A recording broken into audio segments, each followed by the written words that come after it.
Hari tu tiba-tiba tengok murah pula dia punya Joy-Con yang Nintendo Switch 2 Pro controller ni. Lepas tu apa lagi kita belilah. Tapi yang ni adalah yang original. So original boleh tengok sini Malaysia Authorized Product. Okay, lepas tu belakang ni lagi ada dia punya bawah ni ada MCMC dia chop semualah. Okay, so sekarang kita buka lah apa yang kita dapat ni. Macam mana buka ni? Okay, jadi kita pun buka lah dia. Okay, tengok dulu apa kita dapat. Okay, tarik saja. Okay, so dalam ni kosong. Okay, kita dapat kabel Lepas tu ini dia punya controller dia.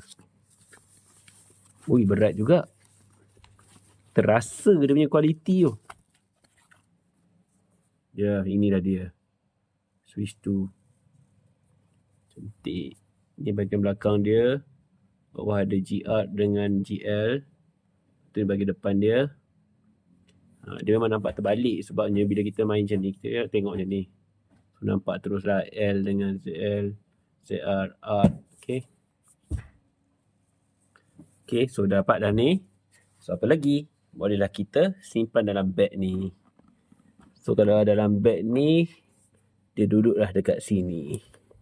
Dia punya controller ni. Okay. Ya, dah masuk dah.